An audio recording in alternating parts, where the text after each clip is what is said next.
बोले हालेलुया। प्रभु यीशु मसीह के नाम की हालेलुया। कितने तैयार है वचन को सुनने के लिए? कितने तैयार है वचन को सुनने के लिए? आमीन। जोर से बोले हालेलुया।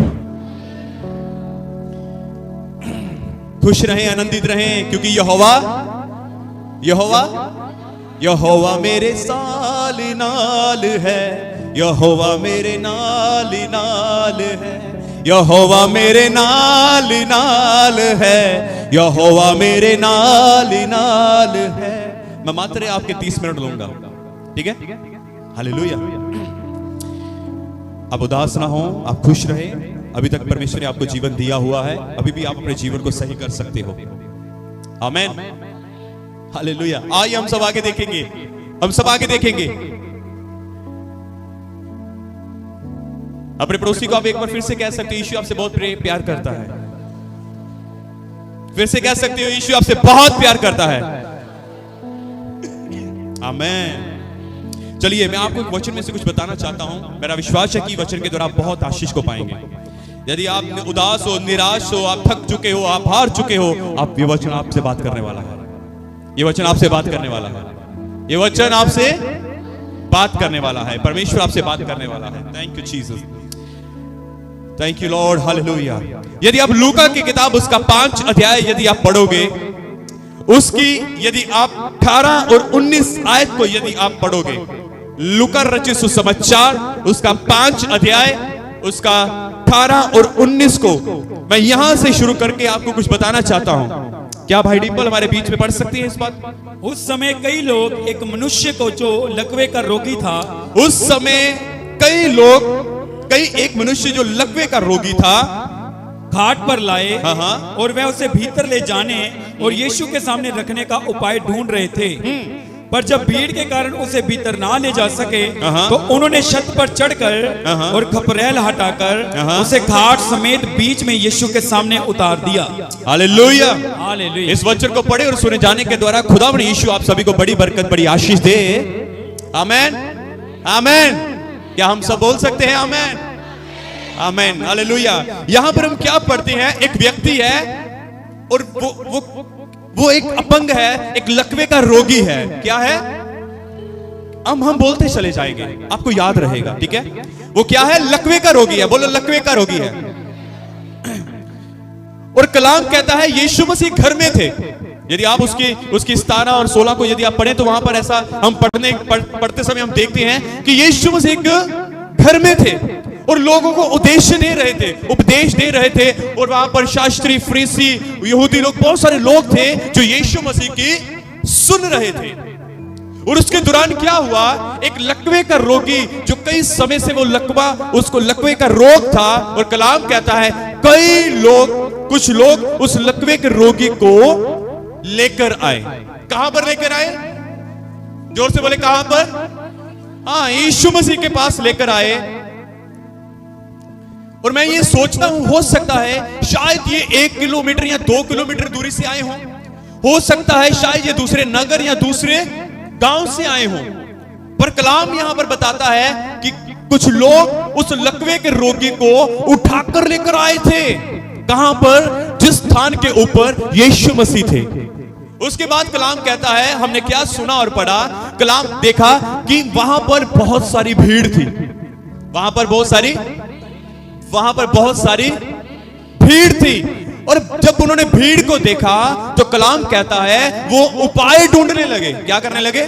उपाय ढूंढना शुरू कर दिया कि हम इस लकवे के रोगी को कैसे यीशु मसीह के साथ मिला दें, कैसे यीशु मसीह के पास पहुंचा दे। और कलाम कहता है जब वो उपाय ढूंढ ही रहे थे तो उन्होंने जब भीड़ को देखा और उपाय ढूंढने लगे, इस भीड़ में से तो हम निकल कर जा नहीं सकते, वो उपाय ढूंढना शुरू कर दिया। जब उपाय ढूंढा तो उनके मन में एक उपाय आया। उपाय क्या था?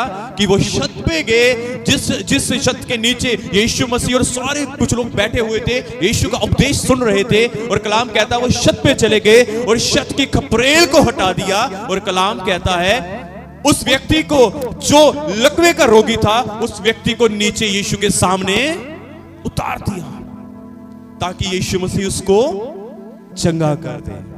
Hallelujah, hallelujah. मैं यहां पर आपको क्या बताना चाहता हूं? उस बात के ऊपर हम मनन करते हैं। आपने देखा होगा कि मैं ये सोचता हूं शायद वो 1 किलोमीटर या 2 किलोमीटर की दूरी से आए होंगे। मैं ये सोचता हूं, हो सकता है शायद वो दूसरे नगर या दूसरे गांव से आए हों। जब उन्होंने आगे भीड़ को आगे देखा तो उन्होंने अपने मन में ऐसा नहीं सोचा था कि हम थक चुके हैं, अब हम इस व्यक्ति को इतनी दूर से लेकर आए हैं तो आगे से हमें इतनी सारी भीड़ मिल रही है, अब हम क्या करें, हम इसको छोड़ के चले जाते हैं, अपने आप यीशु मसीह इसको बाहर आके मिल लेगा। पर कलाम कहता है ऐसा नहीं हुआ। वो उपाय ढूंढ रहे थे कि हम इस व्यक्ति के लिए और क्या कर सकते हैं, हम इसको कैसे यीशु मसीह के पास पहुंचा सकते हैं।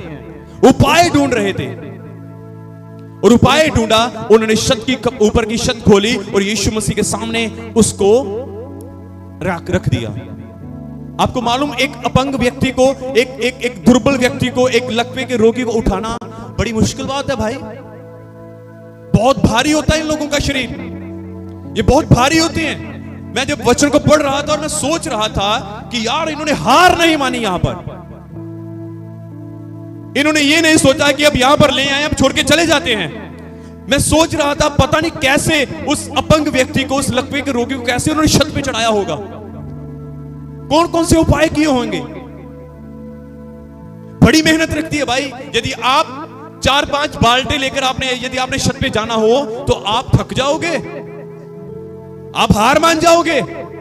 पर मैं वहां पर देखता हूं वो कैसे, किस रीति के साथ उन्होंने उस व्यक्ति को उठाया होगा। अपने कितने लोग होंगे उनको उठाने के लिए, कितनी मेहनत लगी होगी छत के ऊपर चढ़ने के लिए, रेल को हटाने के लिए कितना मेहनत लगा होगा, फिर से नीचे उतारने के लिए कितनी मेहनत लगी होगी। मैं हैरान था जब इन बातों को पढ़ रहा था। पर मैंने क्या देखा कि यहां पर मैंने क्या सीखा कि उन लोगों ने हार नहीं मानी। उन लोगों ने हार नहीं मानी, वो मेहनत करते गए, उठाकर लेकर आने की मेहनत, छत पे चढ़ाने की मेहनत, फिर वहां से ऊपर से नीचे उतारने की मेहनत, कितनी मेहनत उन्होंने की। पर वो उन्होंने हार नहीं मानी। पर उन्होंने, जोर से बोलो, उन्होंने, जोर से बोलो यार, मजा नहीं आया आपकी। मुझे लगता आप हारे और थके हुए हो। मैं आपको एक अच्छा इनकरेज करने वाला वचन आपको दे रहा हूं और आपके हालात देख लो, आप सुनने वाले के हालात देख लो। हालेलुया। क्या हम जोर से बोल सकते हैं? हाँ, ये तो ठीक है। ये बोलो कि उसने हार नहीं मानी, उन्होंने हार नहीं मानी। आज मैं यही बताने वाला हूं, कभी हार ना मानने की ये आशीष है। नेवर गिव अप, ये मेरा टॉपिक है आज का। नेवर गिव अप, कभी ना हार माने। Hallelujah, hallelujah. कितनी मेहनत उन्होंने की, पहले ऊपर लेकर गए, जगाड़ लगाया, ऊपर से नीचे किया, कितनी मेहनत उन्होंने की। और मैं ये देखता हूं कि उन्होंने हार नहीं मानी, उन्होंने हार नहीं मानी। वो मेहनत करते गए। जिस काम को उन्होंने हाथ लगाया था, उस काम को करने में वो एक बार भी थके नहीं। और एक बार भी मैंने बाइबल के अंदर ये नहीं पढ़ा कि उन्होंने ये कहा हो कि अब बस, अब मुझसे नहीं हो सकता, अब बस, अब वो व्यक्ति हम तुझे नहीं उठा सकते, देख हम तुझे इतनी दूर से ले आए हैं, अब तुझे हम कैसे यीशु के साथ मिलाएं, आगे तो बहुत भारी भीड़ है। उन्होंने ऐसा नहीं कहा। कोई ना कोई उपाय सोचते रहे ताकि वो किसी ना किसी रीति के साथ यीशु मसीह के सामने पेश किया जाए। Hallelujah, hallelujah. पर मैं यहां पर क्या कहना चाहता हूं, कई बार हम लोग यहां पर हार मान जाते हैं। कई बार हम अपने जीवन में हार मान जाते हैं।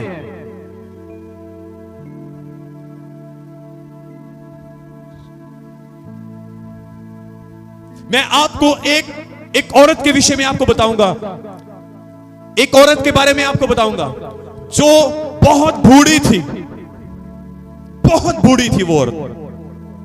पिछले दिनों में मैंने उस औरत के विषय में हम दोनों ने हमने सुना। बहुत बूढ़ी औरत, तकरीबन 90 से 95 साल की वो उम्र की थी। एक परमेश्वर के आदरणीय दास वो उस औरत के विषय में बता रहे थे जो उनके घर में रहती थी। उन्होंने बताया एक औरत जो 90 से 95 साल की थी, बताया कि वो जवानों से तेज भागती है, जवानों से तेज भागती है। वो कोई ऐसी नहीं थी 95 साल की औरत कुबड़ी, वो सीधी थी और क्या चलती और क्या भागती थी। हालेलुया। सफेद बाल हैं उसके, सफेद साड़ी पहन के रखती है। और आजकल हम जवानों को देखते हैं वो कुबड़े हुए पड़े हैं, है ना। आज हम जवानों को देखते हैं वो थके हुए हैं, पर वो उस औरत को जो मैंने सुना तो क्या बात है, वो औरत 95 साल की थी, पर वो कुबड़ी नहीं थी, वो सीधी थी। वो ऐसे ऐसे धीरे धीरे नहीं चलती थी, वो बहुत तेज भागती थी। परमेश्वर के काम करने के लिए हमेशा खड़ी रहती थी, परमेश्वर का वचन सुनाने के लिए हमेशा खड़ी रहती थी। पर मैं आपको क्या बताना चाहता हूं, मैं आपको बताना चाहता हूं, एक दिन उसका लड़का मर गया। अब ध्यान से सुनना जो मैं आपको बताना चाहता हूं। एक दिन उस औरत का बेटा मर गया। कौन मर गया? ध्यान से सुनना, उसका बेटा मर गया। आपको मालूम कि जब घर में डेथ हो जाए तो बहुत सारे आस पड़ोस के लोग आ जाते हैं रोने के लिए, मर गया ये वो, हौसला फसाई करने के लिए, हौसला देने के लिए। क्या हुआ कि जब उस लेडी का, उस औरत का बेटा मर गया तो आस पड़ोस को जब पता चला कि उस औरत का बेटा मर चुका है और वो खुद विधवा है और उसका बेटा मर गया, तो क्या हुआ कि आस पड़ोस में लोग उसके घर में सुधी लेने के लिए उसके आए, आकर उसके साथ रो रहे हैं कि तेरा अकेला अकेला बेटा है, वो भी मर गया। रो रहे हैं बेटे, सामने लाश पड़ी है, सामने बेटा पड़ा हुआ है, मरा हुआ, और वो सब लोग रो रहे हैं, सब लोग रो रहे हैं। और उस औरत को कह रहे हैं तू ख्याल रखना अपना, हम तेरे साथ हैं, तुझे किसी चीज की जरूरत पड़ेगी हम तेरे लिए खड़े हैं, हम वैसे, हम वो करेंगे, हम वैसा कर देंगे, हम वैसा कर देंगे, तो अगर तुझे कुछ भी चाहिए तो हमसे बोलना, हम तेरे लिए खड़े हैं और कर देंगे। वो सबके चेहरे के ऊपर देख रही थी, ऐसे सबको देख रही थी, ये रो क्यों रहे हैं, वो सबको देख रही थी। पता क्या हुआ? सुनना चाहते हो क्या हुआ? बोलो बताओ। Hallelujah, hallelujah. पता क्या हुआ? उस औरत को जो लोग रो रहे थे उसको गुस्सा आ गया। कहते हैं तुम लोग क्यों रो रहे हो? चुप कर जाओ सारे लोग, रो मत। जो रो रहे थे उनको लगा शायद ये पागल हो चुकी है, उनको लगा कि शायद इसके जो दिमाग में असर हो चुका है, क्योंकि अकेली है और उसका बेटा भी नहीं रहा। उसको लगा कि शायद ये पागल हो चुकी है। वो कहने लगी जाओ यहां से, निकलो बाहर, अपने घर जाओ, रोने की जरूरत नहीं है, यहां पर कोई नहीं रोएगा। वो सब लोग कह रहे थे हौसला रख, हौसला रख, कोई बात नहीं, हम तेरे साथ हैं, हम तुझे डॉक्टर के पास लेकर जाएंगे। वो कह रहे चुप कर, डॉक्टर के पास लेकर जाएगा, रोना बंद करो, अपने घर जाओ। उस औरत ने सबको अपने घर निकाल दिया, अपने घर से निकाल दिया, सबको निकाल दिया घर से और दरवाजा बंद कर दिया। आपको मालूम क्या हुआ? जब उसने सबको निकाल दिया, दरवाजा बंद कर दिया, तो सबको लगा पागल हो चुकी है, कोई बात नहीं, चल कल सुबह आएंगे।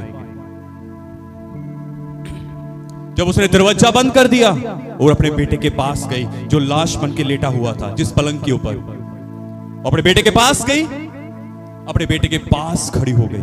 और आपको मालूम क्या हुआ? मैं आपको एक वाक्य बताना चाहता हूं जो बाइबल के अंदर है। आपको मालूम एक भविष्यवक्ता था जिसका नाम है अलीशा। आपको मालूम एक औरत थी शुनेम वासी जिसका बेटा मर चुका था। आपको बताना चाहता हूं कलाम क्या कहता है। एक औरत थी जो बाइबल के अंदर शुनेम वासी वो औरत थी और उसका बेटा मर चुका था। सिर में बड़ी भारी दर्द के कारण कलाम कहता है वो औरत भागकर एलीशा के पास जाती है और एलीशा उसके साथ उसके घर में वापस आता है और उसके बाद जिस जगह के ऊपर वो बेटा पड़ा होता है वो सबको बाहर निकाल देता है, दरवाजा बंद करता है और एलीशा उसके बेड के पास जिसके ऊपर वो उसका बेटा लेटा होता है औरत का, उसके ऊपर वो लेट जाता है। कलाम में ऐसा लिखा है एलीशा ने क्या किया, उस लड़के के ऊपर लेट गया, आंख के साथ आंख, मुंह के साथ मुंह, हाथ के साथ हाथ उसने जोड़ लिए। और कलाम कहता है उसके बाद जब वो प्रार्थना कर रहा था, प्रार्थना करने के बाद जब वो उठा तो कलाम कहता है जो शुनेमवासी औरत का बेटा मर चुका था वो खड़ा हो गया। आपको मालूम, अब सुनो, ये बात यहां पर खत्म नहीं हुई। इस औरत ने भी ऐसा किया। इस औरत ने दरवाजा बंद कर दिया, वो अपने लड़के के पास खड़ी हो गई और उसके ऊपर परस गई, और उसने भी इसी दास के नाई आंख के साथ आंख, मुंह के साथ मुंह और हाथ के साथ अपना हाथ जोड़ लिया। तो कलाम मैं आपको बताना चाहता हूं, ये एक रियल स्टोरी है, ये एक रियल बात है। जब वो औरत प्रार्थना करके उठी, पूरी रात प्रार्थना करती रही, पूरी रात वो प्रार्थना करती रही।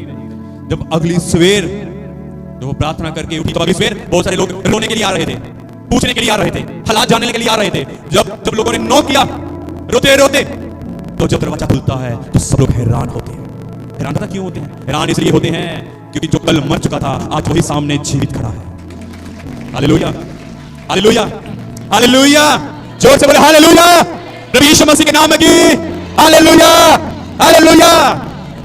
वो जो कल मर चुका था वो आज उन्हीं लोगों के सामने जीवित खड़ा है। वो औरत केरला की, अद्भुत अद्भुत बात है। हालेलुया, कितनों को समझ आया?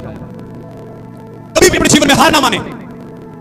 परमेश्वर ने आपको बहुत सामर्थ्य है, वो आपके द्वारा बहुत कुछ करने की ताकत रखता है। हालेलुया, कभी भी अपने जीवन में हार ना माने। मैं इस स्टोरी को जब बाइबल के अंदर से इस अपंग व्यक्ति के जीवन के लिए पढ़ रहा था, तो लोगों के लिए पढ़ रहा था, तो मैंने देखा कि इन्होंने ये रुके नहीं, इन्होंने हार नहीं मानी, ये रुके नहीं कि अब हम इस अपंग व्यक्ति को यहां पर छोड़ चले जाते हैं, अपने आप यीशु इसको देख लेगा। पर नहीं, उन्होंने उपाय ढूंढा, ऊपर सबके ऊपर चढ़े और ऊपर से उस अपंग व्यक्ति को उस लकवे के रोगी को नीचे उतारा ताकि यीशु उसको चंगा कर सके। और बाइबल कहती है, यीशु ने कहा जैसा तुम्हारे विश्वास में, जैसा तुम्हारा विश्वास है वैसा तेरे साथ हो जाएगा। हालेलुया, उसके विश्वास के द्वारा, उनके विश्वास के द्वारा वो व्यक्ति जीवित, वो चंगा हो गया। कितने समझ इस बात को? उस औरत के विश्वास के द्वारा उसने गिव अप नहीं किया, उसने हार नहीं मानी और उसका लड़का जीवित हो गया। कितने समझे इस बात को? हालेलुया, जोर से बोले हालेलुया, हालेलुया, हालेलुया। क्या आप प्रभु के लिए जोर से ताली बजा सकते हो? Yes, hallelujah. मैं आपको क्या कहना चाहता हूं, आप अपने जीवन में कभी हार ना माने, अपने जीवन में कभी हार ना माने, अपने जीवन में कभी हार ना माने। आपका छुटकारा निकट है, आपके हालात बदल जाएंगे। हालेलुया। मैं आपको क्या कहना चाहता हूं, यदि आज आपके सुनने के कान हो तो आप सुन लो।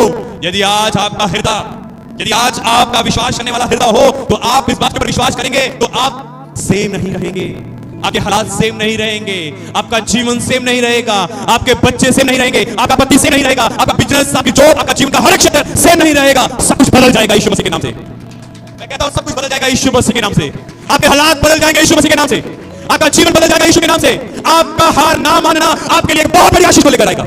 आपका गिव अप ना करना, आपका गिव अप ना करना आपके लिए बहुत बड़ी आशीष को लेकर आएगा। आप अपने जीवन में बहुत बड़ी बरकत को लेकर आएंगे। Hallelujah, hallelujah, hallelujah. वो आपके घर के हर एक शाप को तोड़ देगा, वो आपके जीवन के हर एक क्षेत्र में आपको आशीष देगा, आपकी लाइफ के, आपके जीवन के हर एक क्षेत्र में वो आपको बहुत बहुत बहुत आज से आशीष देगा। हालेलुया। बस एक काम करें, हार ना माने, अड़े रहें और खड़े रहें, यहोवा की तरफ से उद्धार का काम देखें। Hallelujah, hallelujah, hallelujah. मैं बहुत जल्द इसको बंद करने वाला हूं। मैं बंद करने से पहले आपको ये बताना चाहता हूं, हालेलुया, कब हार ना माने।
मैं बाइबल के अनुसार आपको ये सब कुछ बताना चाहता हूं।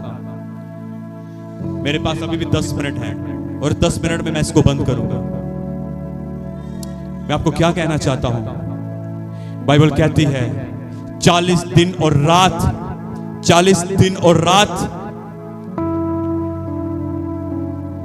ये परमेश्वर ने नूह से कहा जहाज बना और उसके अंदर चला जा, और कलाम कहता है 40 दिन और रात बारिश पड़ती रही। 40 दिन और रात, जोर से बोलो, 40 दिन और रात बारिश पड़ती रही, बारिश पड़ती रही, बारिश पड़ती रही। 40 और दिन रात और बारिश पड़ती रही। पर मैं आपको बताना चाहता हूं 41वां दिन आपके जीवन में आएगा जब बारिश ऐसी तूफान थम जाएंगे, जब ऐसे तूफान थम जाएंगे। मैं आपको बताना चाहता हूं मेरे 40 साल इजरायली 40 साल जंगल में घूम रहे थे, 40 साल उनको लग गए, 40 साल वो जंगल के अंदर रहे, 40 साल वो जंगल के अंदर घूम रहे थे। 41वें साल परमेश्वर ने उनको कनान दे दिया। आपके दिन में वो साल, वो समय आने वाला है मेरे प्रियजन। आपके जीवन में वो समय आने वाला है, आपके जीवन में वो 41वां दिन, वो 41वां साल वो आपके जीवन में आने वाला है मेरे प्रियजन।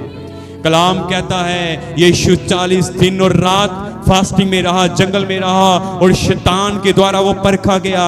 41वें दिन वो शैतान के बंधनों को तोड़ रहा था। वो 41वें दिन शैतान के कामों को खत्म कर रहा था। वो 41वें दिन शैतान को अपने पैरों के नीचे रखा हुआ था, और 41वें दिन शैतान उसको कहता था, ओ गुरु, ओ परमेश्वर, परम प्रधान परमेश्वर के पुत्र, तुझे हमारे साथ क्या काम है। वो 41वें दिन वो थरथरा और डर रहे थे, घबरा रहे थे, और उनका राज खत्म हो रहा था और परमेश्वर का राज बढ़ रहा था, परमेश्वर का कार्य हो रहा था। वो 41वां दिन वो आएगा आपके जीवन में, और आप बहुत अद्भुत और महान रीति के साथ आशीष को पाओगे। Hallelujah, hallelujah, hallelujah, hallelujah, hallelujah. वो समय आपके जीवन में आ रहा है।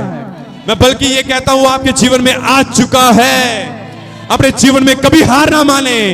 नेक्स्ट डे आपका है, आपकी चंगाई का, आपके छुटकारे का, आपके उद्धार का, आपके बचाव का, आपकी चंगाई का, आपके हर एक क्षेत्र में आशीष आने का दिन है। Hallelujah, hallelujah, hallelujah, hallelujah. मैं आपको एक बात बताना चाहता हूं। मूसा ने लोगों से कहा था डरो मत, खड़े रहो। निर्गमन 14:13 में ऐसा लिखा है, मूसा ने लोगों से कहा डरो मत, खड़े खड़े खड़े रहो, खड़े खड़े वह उद्धार का काम देखो जो यहोवा आज तुम्हारे लिए करेगा, क्योंकि जिन मिस्रियों को तुम आज देखते हो उनको फिर कभी ना देखोगे। आमीन। मैं आज खुदावन यीशु के नाम से आपके जीवन में इस बात की घोषणा करता हूं, और आपके जीवन के लिए मैं कहता हूं, मैं आपके जीवन के लिए यह कहता हूं, खड़े रहो, खड़े खड़े यहोवा की तरफ से अपना उद्धार देखो, अपना बचाव देखो, क्योंकि जिन बीमारियों को, जिन समस्याओं को, जिन परेशानियों को आज तुम देखते हो उनको तुम फिर कभी ना देखोगे, उनको तुम फिर कभी ना देखोगे, उनको तुम फिर कभी ना देखोगे। वो सताव उनको तुम फिर कभी ना देखोगे, वो निराशा उनको तुम फिर कभी ना देखोगे, वो लज्जा उनको तुम फिर कभी ना देखोगे, वो गरीबी, वो शराब, वो कर्ज, वो कर्ज उनको तुम फिर कभी ना देखोगे। Hallelujah, hallelujah. उनको तुम फिर कभी ना देखोगे। मैं यीशु मसीह के नाम से आपके जीवन के लिए यह कहता हूं, आप उन चीजों को फिर कभी ना देखोगे, आप उसको फिर कभी ना देखोगे। भले ही आपके बच्चे नशों में हैं, मैं आपको यह कहना चाहता हूं, आपके बच्चों के जीवन से नशे के बंधन टूट जाएंगे। आप अपने बच्चों को सेम नहीं देखोगे, आपके बच्चे बदल जाएंगे। ओ हालेलुया।